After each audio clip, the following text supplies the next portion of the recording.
మైనటువంటి సువార్తమానం radio శ్రోతలకు ప్రభువైన యేసుక్రీస్తు నామములో శుభములు. Praise the lord. ప్రియులారా, మీరందరూ కూడా ప్రభువుని బట్టి సంతోషిస్తున్నారని తలస్తుంటున్నాము. మనము ఏ పరిస్థితిలో ఉన్నానో, ఎక్కడున్నానో, ఏ విధమైన బాధల్లో ఉన్నానో, మనకు ఆశ్రయదుర్గంగా, ఎత్తైన కోటగా, కొండగా ఉన్నటువంటి మన ప్రభువారు ఎల్లప్పుడూ కూడా మనల్ని అంటిపెట్టుకొని ఉంటారు. మనము చాలాసార్లు మన నమ్మకత్వాన్ని వెల్లడపరచడంలో విఫలమైనప్పటికీ మన ప్రభు ఎల్లప్పుడూ మన ఎడల తన నమ్మకమైన కార్యాలు జరిగిస్తూ నమ్మకమైన దేవుడిగా మన జీవితాల్లో ఉన్నాడు. కాబట్టి ప్రభు నమ్మకత్వాన్ని చూసినప్పుడు మనము కూడా నమ్మకమైన వ్యక్తులుగా మార్చబడాలి అని, మనము కూడా ఆయన సారూప్యంలోకి మార్చబడాలి అని ప్రభు ఆశిస్తూ ఉన్నాడు. అటువంటి పట్టుదలతో మనం కూడా ముందుకెళ్ళాలని కోరబడుతున్నారు.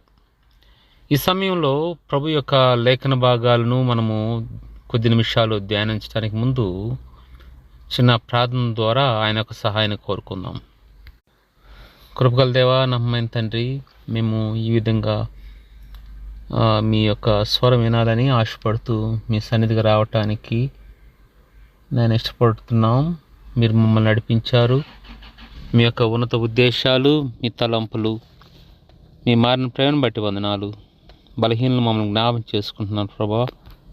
మాలో ఏదో మంచితనం ఉందనేది కాదు, కానీ మేము నాయన ఎందుకు పనికిరాని వారిని, యోగ్యత మాలో లేదని, అంతలో ఉండి అంతలో మాయమైపోయే నీటి బుడగలాంటి వారమని, ఆవిరి వంటి వారమని, ఎండిపోయే గడ్డి వంటి వారమని, ఆ గడ్డి ఎండిపోయి గాలి కొట్టినప్పుడు అది ఇరిగిపోయి ఎక్కడికో పోతుంది. దాని స్థలం కూడా మళ్ళా అది ఎరుగుదు. అటువంటి జీవితాలు అయినట్టు మమ్మల్ని మీరు జ్ఞాపం చేసుకున్నారు ప్రభా. ప్రత్యేకంగా నన్ను మీరు జ్ఞాపం చేసుకున్నారు. అంత నాయన బలహీనమైనటువంటి ఘట్టాన్ని మీరు జ్ఞాపం చేసుకుని కృప చూపుతున్నారు. ఈ సమయంలో మీ దయగల మాటలు, మీ కృపగల మాటలు మాకు వినిపించండి. వినగలిగే చెవుల్ని, గ్రహించగల హృదయాన్ని ఇవ్వండి. యేసు నామములో ప్రార్థించి వేడుకొంచున్నాం తండ్రి, ఆమేన్. ప్రియులారా, ఈ సమయంలో పరిశుద్ధ లేఖన భాగాల నుంచి కొన్ని మాటలు మనం విందాం.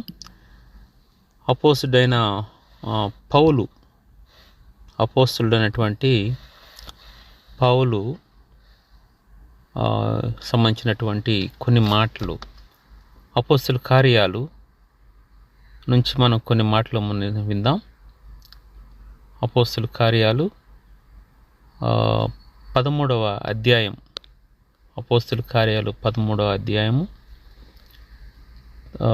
37వ వచనం నుంచి కొన్ని వచనాలు మనం చదువుకుందాం. 37 నుంచి కొన్ని వచనాలు,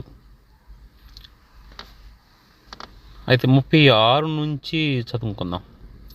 దావీదు దేవుని సంకల్పం చొప్పున తన తరము వారికి సేవ చేసి నిద్రించెను. దావీదు ఏం చేశాడంట? తన తరం వారికి సేవ చేశాడంట. ఏ విధంగా? ఆయన దేవుని చిత్తము చొప్పున, సంకల్పము చొప్పున, దేవుని యొక్క ఉద్దేశం చొప్పున, ఇంగ్లీష్లో అంటున్నాడు విల్ ఆఫ్ గాడ్ అంటాడు, దేవుని చిత్తం. దావీదు దేవుని సంకల్పం చొప్పున తన తరము వారికి సేవ చేసి నిద్రించెను. 37 తన పితరుల యొద్దకు చేర్చబడి కుళ్ళిపోయాను గాని దేవుడు లేపినవాడు కుళ్ళు పట్టలేదు.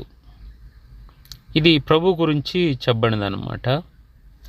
దేవుడు లేపినవాడు కుళ్ళు పట్టలేదు అని.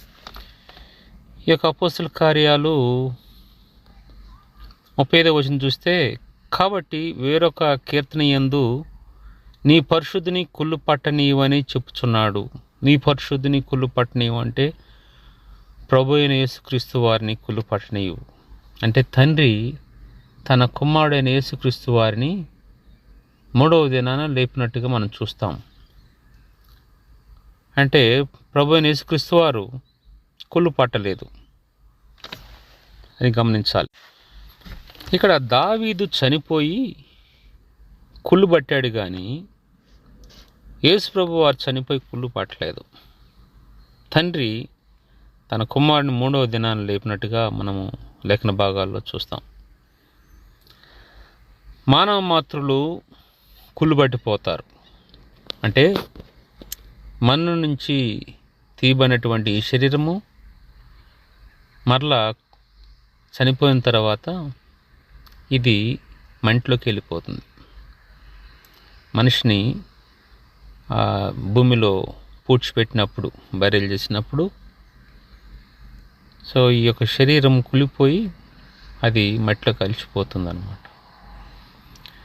సో ఈ విధంగా దేవుడు తన సృష్టిని సృష్టించినట్టుగా మనం చూస్తాం. అంటే భూమి నుంచి తీయబడింది భూమిలోకి తిరిగి వెళ్ళిపోతుంది. ఈ మనిషి బ్రతికినప్పటి నుంచి చివరికి చనిపోయేంత వరకు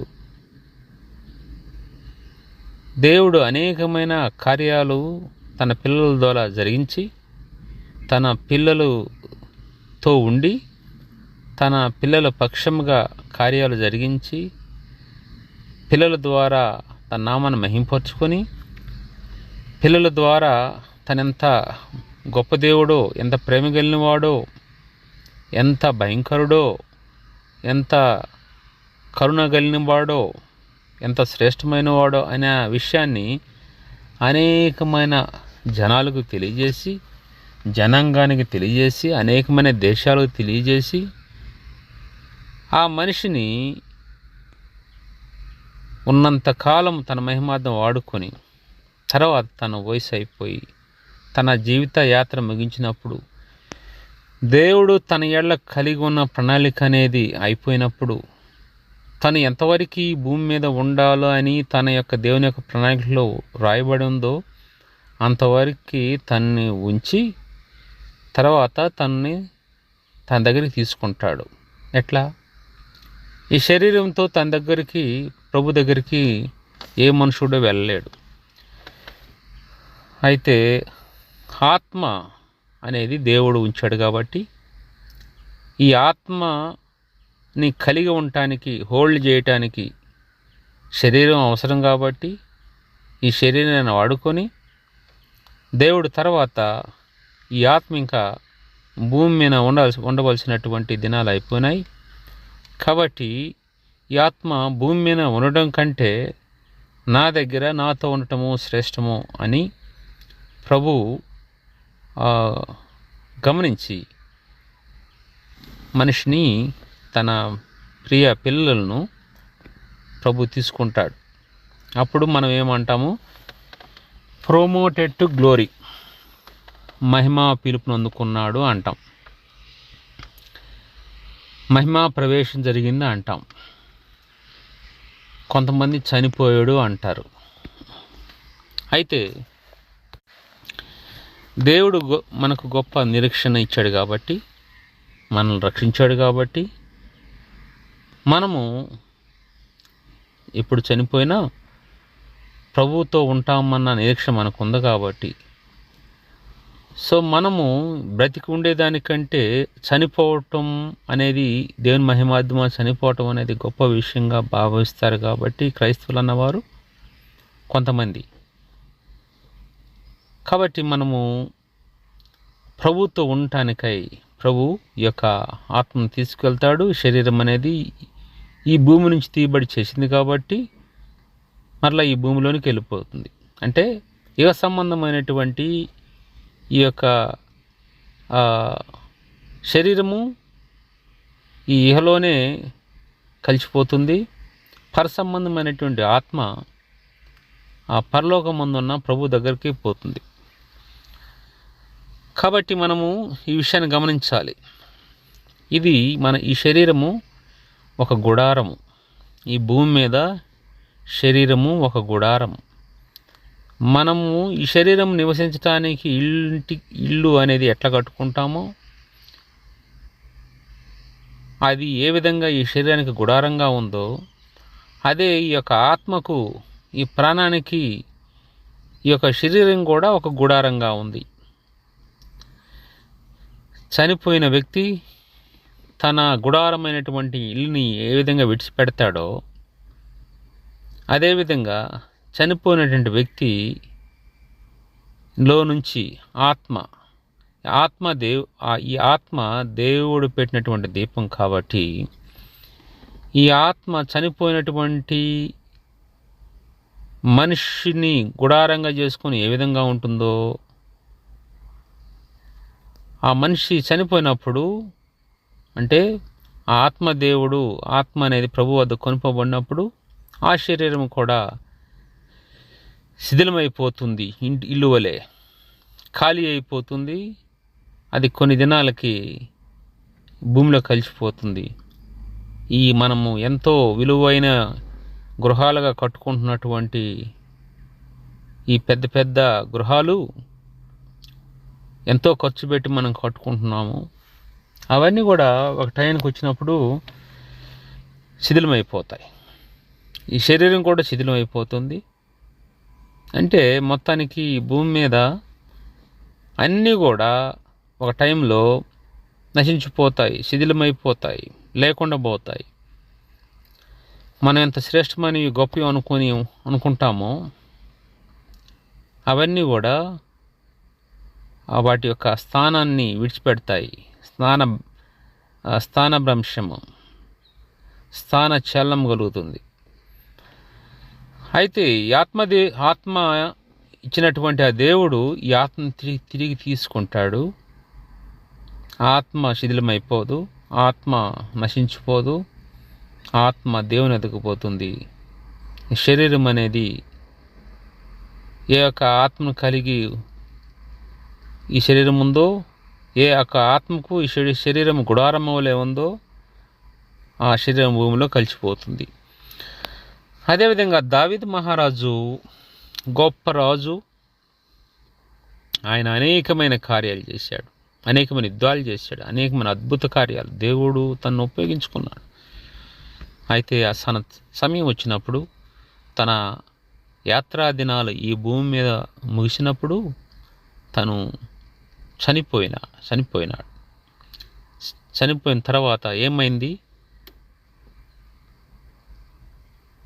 తన శరీరం కుళ్ళు పట్టింది. అయితే మరొక వైపు యేసుప్రభు వారు చనిపోయారు. 3వ దినాన్ని లేచాడు. తన శరీరం కుళ్ళు పట్టలేదు.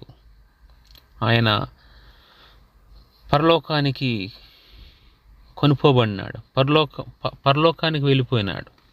చెప్పాలంటే మేఘాల మీద పరలోకానికి వెళ్ళిపోయాడు ఆయన. సో దీన్ని మనం గమనించవచ్చు. కాబట్టి ప్రియమైనటువంటి వారలరా, మన జీవితం అశాశ్వతమైంది, ఏమాత్రం కూడా యోగ్యమైంది కాదు. ఇది చాలా సున్నితమైనటువంటి జీవితం. ఇది చాలా స్వల్పకాలం ఉండే జీవితం.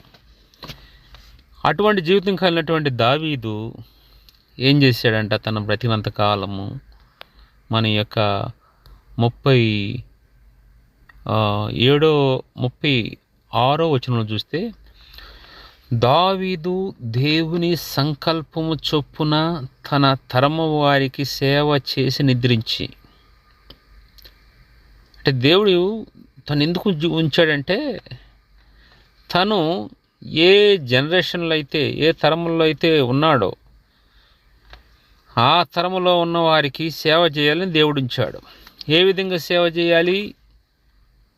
దేవుని యొక్క చిత్తము ప్రకారము, దేవుని యొక్క చిత్తం ప్రకారం, అంటే దేవుని సంకల్పము చొప్పున చేయాలే కానీ అది దావీదు చిత్తం కాదు, మన చిత్తం కాదు.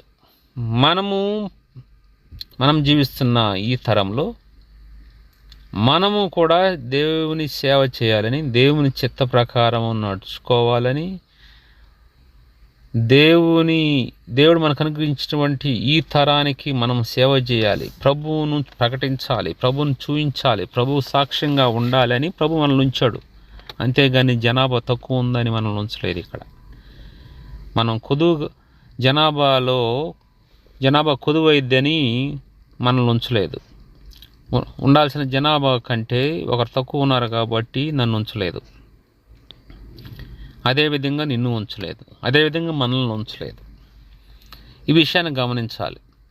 కాబట్టి దేవుడు తన యొక్క సంకల్పం మన జీవితాల ద్వారా నెరవేర్చబడాలని మనల్ని ఉంచాడు, మనల్ని రక్షించుకున్నాడు ఫస్ట్, ఆ తర్వాత ఆ విధంగా మనల్ని ఉంచాడు అన్న విషయాన్ని మనం గమనించాలి.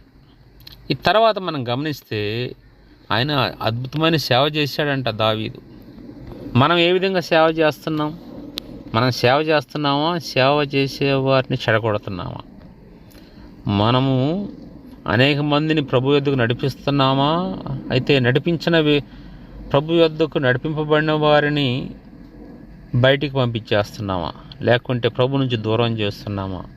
మన భయాలు, మన ఆలోచనలు, మన తలంపులు, మనకు తెలిసినటువంటి మిడిమిడి జ్ఞానంతో మన ఇష్టానుసారంగా మనం ఆలోచించుకుంటూ అనేకమైన ఆత్మలను ప్రభు వద్ద నుంచి దూరంగా తీసుకెళ్తున్న గుంపులో మనం ఉన్నట్టుగా అనిపిస్తుంది.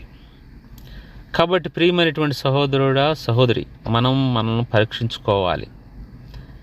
ఏ విధంగా ఉంటున్నాం? మనము సమకూర్చే వారంగా ఉంటున్నామా, చెదరగొట్టే వారంగా ఉంటున్నామా? మనము అనేక మందిని ప్రభు యొద్దకు నడిపించే వారంగా ఉంటున్నామా, ఆయన సేవ చేస్తూ? లేకుంటే లేనిపోయినటువంటి అనుమానాలు పెట్టి పేరు ప్రతిష్టల కోసం, మంచి స్థితి కావాలి జీవితంలో, అల్పకాల పాప భోగాలు అనుభవించడం కోసం మనము ఇష్టానుసారంగా మాట్లాడుతూ, ఇష్టానుసారమైనటువంటి సమాచారం ఇస్తూ, లేనిపోయిన వార్తలను పుట్టిస్తూ ఎంతమందిని మనము ప్రభు నుంచి దూరం చేసేవారు ఉంటున్నామో, లేకుంటే ప్రభు దగ్గరకు నడిపించేవారు ఉంటున్నామో మనం పరీక్షించుకోవాలి. ఇక్కడ దావీదంట తన బ్రతికిన దినాల్లో దేవుని యొక్క సంకల్పం చొప్పున తన తరం వారికి సేవ చేశాడంట. మనం ఎవరు సేవ చేస్తున్నాం? ఈ లోక సంబంధించినటువంటి నాయకులకి, రాజకీయ నాయకులకి చేస్తున్నామా? గొప్ప గొప్ప ధనికులకు చేస్తున్నామా? గొప్ప గొప్ప పేరు ప్రతిష్టలున్న వారికి చేస్తున్నామా? ఎందుకంటే వారితో ఉంటే మన పేరు వస్తుందని, మనకు పేరు వస్తుందని, వారితో ఉంటే మనకి ఏదో జరుగుతుందని, ఏదో ఒదిగిద్దని, ఏదో కుదిరిద్దని చేస్తూ ఉన్నామా? మనం గమనించాలి మన స్థితి ఎక్కడుందో అనేది. నిలబడినాను అనుకునేవాడు, నిల్చున్నాను అని అనుకున్నవాడు పడిపోకుండా చూసుకోవాలి. సో సేవ చేస్తున్నాను అనుకున్నవాడు ఎవరు సేవ చేస్తున్నాడో కూడా గుర్తెరగాలి. దేవుని సేవ లేకపోతే దెయ్యం సేవ గమనించాలి. దావీదు ఆ విధంగా సేవ చేశాడంట. ఈ శరీరానికి నువ్వు సేవ చేస్తే ఉపయోగం లే. నువ్వు ఈ శరీరానికి ఎంత సేవ చేసినా ఆ తర్వాత అది వచ్చేది అదే చెమట, కలిసిపోయి అదే మట్టి. సో ఆ తర్వాత వచ్చే అదే వాసన. నువ్వు ఎన్ని పూసినా కూడా కొంతమందికి ఈ శరీర సంబంధించినటువంటి సేవ ఎక్కువ ఉంటుంది. వ్యక్తిగతంగా శరీరం అన్ని ఒక విగ్రహంగా చేసుకొని సేవిస్తారు. కొంతమంది పక్కన వారిని విగ్రహంగా చేసుకొని సేవిస్తారు. కొంతమంది తమ ఇంటి వారిని సేవ అనుకొని వారి సేవ చేస్తూ ఉంటారు. కొంతమంది బంధువులు సేవ చేస్తారు. కొంతమంది రాజకీయ నాయకులు సేవ చేస్తారు. ఇట్లా అనేక మంది సేవ చేస్తారు. కానీ దేవుని సేవ, దేవుని సంకల్పం చొప్పున నడుచుకోవటం అనేది మనకు అనుగ్రహించినటువంటి గొప్ప బాధ్యత. ఆ విధంగా ఆయన యొక్క సంకల్పం నడుచుకుంటామంటే అల్టిమేట్గా దేవుడు ఎవరి దగ్గర ఏ విధంగా స్పందించాలి, ఎవరికి ఏ విధమైన సహాయం చేయాలి అని ఆయన నడిపిస్తాడు. అంటే మనలేదో ఇంకొక ఐడియల్గా తీసుకెళ్ళి ఎక్కడో ఒక ద్వీపంలో పడేయడు. మనం ఆ ప్రజల మధ్యలోనే ఉంటాం, ఆ రాజకీయ నాయకుల మధ్యలోనే ఉంటాం, ఆ వ్యాపారవేత్తల మధ్యలోనే ఉంటాం, ఆ పేరు ప్రతిష్టలు కలిగి ఉన్నటువంటి నాయకుల మధ్యలోనే ఉంటాం. అయితే దేవుడు ఎవరి దగ్గర ఏ విధంగా వాడుకోవాలో ఆ విధంగా వాడుకుంటాడు. మన యొక్క టైం ఎంతవరకు అక్కడ ఉంటుందో అంతవరకు ఉంచి అక్కడి నుంచి తీసేస్తాడు. అయ్యో ఎందుకు వెళ్తున్నాం అక్కడి నుంచి, ఎందుకు అక్కడి నుంచి తీసేస్తున్నాడా, ఎందుకు ఇది ఇస్తున్నాడా, ఎందుకు అది ఇస్తున్నాడా అనేది కదా మనం ఆలోచించాల్సింది. నేను ఉన్నటువంటి కొన్ని దినాలు నన్ను దేవుడు ఎక్కడైతే ఉంచాడో అక్కడ నేను నమ్మకంగా ఉంటున్నానా, అక్కడ నేను ప్రభు ఒక సంకల్పం చొప్పున జీవిస్తున్నానా, ప్రభు నామానికి మహిమ తీసుకొస్తున్నానా, ప్రభు ఇష్ట ప్రకారంగా ఉంటున్నానా అని ఆలోచించాలి. అది అంతేగాని ఇక్కడ ఉంచాడు కాబట్టి నేను ఇంకా దాన్ని విగ్రహం చేసుకొని దేవుని వదిలేస్తాను అంటే కాదు. ఆయన ఎన్నో శ్రేష్టమని అనుగ్రహిస్తాడు. ఇది కాకపోతే ఇంకొకటి, అది కాకపోతే ఇంకో మరొకటి ఆయన అనుగ్రహిస్తాడు. కాబట్టి ఇక్కడ దావీదంట ఆ విధంగా దేవుని యొక్క చిత్తానుసారంగా సంకల్పం ఆయన నడుచుకొని నిద్రించాడంట. మనం ఈ విషయాన్ని గమనించాలి. కాబట్టి సహోదరులారా 38 మీకు ఈయన ద్వారానే పాపక్షమాపణ ప్రచురమగుచున్నదనియు మీరు మోషే ధర్మశాస్త్రం వలన ఏ విషయములలో నీతిమంతులుగా తీర్చబడలేకపోతిరో ఆ విషయములన్నిటిలో విశ్వసించు ప్రతి వాడును ఈయన వలన నీతిమంతుడిగా తీర్చబడిననియు మీకు తెలియగాక.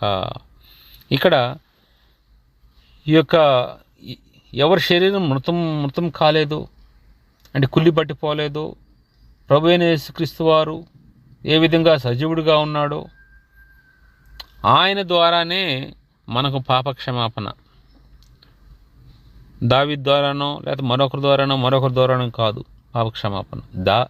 దేవుని ద్వారానే పాపక్షమాపణ, యేసు ప్రభు ద్వారాన పాపక్షమాపణ. కుళ్ళు పట్టినటువంటి క్రీస్తు ద్వారానే పాపక్షమాపణ. కుళ్ళు పట్టిపోయే వారి ద్వారా మనకు పాపక్షమాపణ లేదు. ధర్మశాస్త్ర సంబంధమైన క్రియల మూలంగా మనకు పాపక్షమాపణ లేదు.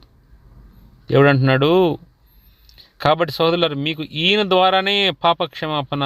ఎవరో ప్రభు యేసుక్రీస్తు ద్వారానే. మనము ఏదైనా పాపం చేసి ప్రభు దగ్గరికి వచ్చి అడిగామంటే ప్రభా క్షమించండి అంటే క్షమిస్తాడు. ఎన్నిసార్లు నువ్వు క్షమాపణ అడిగినా అన్నిసార్లు క్షమిస్తాడు. ఆయన క్షమించుటకు సిద్ధ మనసు కలిగిన వాడు. మనము పాపులం కాబట్టి పాపం చేస్తూ ఉన్నాం, పాపం చేస్తున్నాం కాబట్టి పాపులం కాదు, పుట్టుకతోనే మనం పాపులం. కాబట్టి మనం ప్రభువు దగ్గర క్షమాపణ అయినప్పుడు ఆయన క్షమించడానికి సిద్ధ మనసు కలిగిన వాడు. ఎటువంటి వ్యక్తినైనా కూడా ఆయన క్షమించగలడు. ఎందుకంటే పాపిని క్షమించేది పాపం లేని వ్యక్తి. పాపిని క్షమించాడంటే సన్యాసి రాసుకుంటే బూడిది రాలుతుందంట. సో కాబట్టి పాపిని క్షమించలేడు. ఎందుకంటే ఇద్దరూ ఒకే నావలో ఉన్నారు, ఒకే పడవలో ఉన్నారు, ఇద్దరూ ఒకే గుంటలో ఉన్నారు. కాబట్టి ఒకరినొకరు ఏమి రక్షించుకోలేరు, క్షమించుకోలేరు. అదంటే పాపాలు క్షమించలేరు. పాపం చేయనటువంటి ఆయన, పాపం లేనిటువంటి వారిని మాత్రమే క్షమించగలుగుతాడు. అది ప్రభువైన యేసుక్రీస్తు వారు మాత్రమే. ఆయన పాపం క్షమించడానికి అధికారం కలదు. కాబట్టి ఆయన ద్వారానే పాపక్షమాపణ ప్రచురమగుచున్నది. అయితే ఈ మోషే ఇచ్చాడు కదా ధర్మశాస్త్రము. ఆ మోషే ధర్మశాస్త్రం వలన అంటే దేవుడు మోషేకి ఇచ్చాడు పాత నిబంధనలో. ఆ మోషే ధర్మశాస్త్రం వలన ఏ విషయంలో మనిషి నీతిమంతుడిగా తీర్చబడ్డాడు. అయితే దేంట్లో ఏ విషయాల్లో నీతిమంతుడు తీర్చబడలేకపోయాడో అయితే వాటిలో ప్రభు ద్వారా మనం నీతిమంతులుగా తీర్చబడతాం. ఆయన యందు విశ్వసించటం ద్వారా మనము, విశ్వాసం అంటే ఎవరు మనకి ఏదైనా హెల్ప్ చేస్తే వారి మీద విశ్వాసం ఉంచడం కాదు, దేవుని ముందు విశ్వసించటం. ఆ దేవుడే అతని ద్వారా నీకు హెల్ప్ చేయించాడు. ఆ దేవుడే మరి అతని ద్వారా నీకు కొన్ని కార్యాలు చేశాడు. ఆ దేవుని నువ్వు ఎత్తిపట్టుకోవాలి కానీ అతను కాదు. అతనికి కృతజ్ఞుడై ఉండు. కానీ ఆ దేవుణ్ణి ఎల్లప్పుడూ కూడా ఆయన్ను పూజిస్తూ, ఆయన ఆరాధిస్తూ, ఆయన వెంబడిస్తూ, ఆయన ఎత్తి పట్టుకొని ఉండాలి. కాబట్టి ఇక్కడ ఏ ఏ ఏ విషయాల్లో అయితే ఈ ధర్మశాస్త్రం ద్వారా నీతిమంతుడిగా తీర్చబడకపోయినాడో ఆ మనిషి విశ్వసించడం ద్వారా, ప్రభునందు ప్రభునందు విశ్వసించి ప్రతి వాడును ఈయన వల్లనే నీతిమంతుడిగా తీర్చబడతాడంట. కాబట్టి ఎంత గొప్ప ఆధిక్యత చూడండి, ప్రభువులో ఉన్నటువంటి ఆధిక్యత. ప్రియులారా, ఈ సత్యాన్ని గుర్తెరిగి మనము ప్రభు దగ్గర క్షమాపణ అడుగుదాం మన పాపాల నిమిత్తమై. అయ్యా, నేను చాలా అన్యాయస్తుని, చాలా పాపాలు చేశాను, హత్యలు చేశాను, ఎన్నెన్నో మాట్లాడినాను, కొంతమందిని మాటలతోనే చంపాను, ఇటువంటి వ్యక్తిని నేనయ్యా, నా క్షమాపణ ఉంటుందానంటే ఖచ్చితంగా ఉంటుంది. ప్రభు ఖచ్చితంగా అందరికి కూడా, ఎవరైతే విరిగిన హృదయంతో ఆయన దగ్గరికి వస్తారో, ఆయన విరిగిన హృదయాన్ని అలక్ష్యం చేసేవాడు కాదు. ఆయన దగ్గరికి వచ్చి క్షమాపణ అడుగుతారు. ప్రభువా, నేను పాపిని, నేను పాపంలో పుట్టాను, పాపంలో పెరిగాను, పాపంలోనే అసలు నా తల్లి గర్భం ధరించింది అని ప్రభు దగ్గర ఒప్పుకుంటే ప్రభు క్షమిస్తాడు. ప్రభువా, మీరు నా ప్రభుడవు, మీరు నా రక్షకుడు అని ప్రభుని ఒప్పుకుంటే ప్రభు సంతోషిస్తాడు. కాబట్టి ప్రియులారా, మనము నిత్యుడైనటువంటి ఆ దేవుని యందు విశ్వాసం ఉంచి పరుగు పందెములు ఓపికగా పరిగెత్తాలని, ఆయన సంకల్ప చొప్పున మన తరం వారికి మనం సేవ చేయాలని ప్రభు కోరుకుంటున్నాడు. దేవుడి కొద్ది మాటలు దీవించి ఆశీర్వదించునుగాక. చిన్న ప్రార్థన చేసుకుందాం. కృపగల దేవ, నమ్మకమైన తండ్రి, మీ యొక్క ఉన్నత ఉద్దేశాలు, మీ తలంపులు, మీ మారిన ప్రేమ బట్టి వందనాలు. ప్రభా, మేము కుళ్ళు పట్టేవారము, ఈ పరసంబంధమైనటువంటి ఆత్మ మాలో మీరు ఉంచారు. ఈ లోక సంబంధించినటువంటి ఈ శరీరానికి సంబంధించిన గుడారాన్ని విడిచిపెడతాము, ఆత్మకు సంబంధించినటువంటి గుడారాన్ని విడిచిపెడతాము. అయితే ఒక దినాన మేము మీ యొద్దకు రావాల్సిన వారంగా ఉంటున్నాం. అయితే ప్రభు, మేము మిమ్మల్ని కలుసుకోవడానికి ముందు మా తరమ వారికి మేము మీ సంకల్ప చొప్పున సేవ చేయడంలో కృపను అనుగ్రహించాలని యేసు నామములో ప్రభు మేము కోరుకుంటున్నాం. మా ప్రియులందరూ మీరు జ్ఞాపకం చేసుకోండి, వారితో మీరు మాట్లాడండి, ప్రతి అవసరం తీర్చండి, అనుదిన ఆహారం దయచేయండి. నాయన, వారి ఉద్యోగాల్లో సహాయపడండి, పిల్లలకు మంచి ఆరోగ్యము, చదువుల్లో సహాయపడండి. మీ కృపని కాపుదలను ఉంచండి, మీ సన్నిధిని ఉంచండి. యేసు నామములో మేము అడిగి ప్రార్థించి వేడుకొనుచున్నాం తండ్రి. ఆమేన్.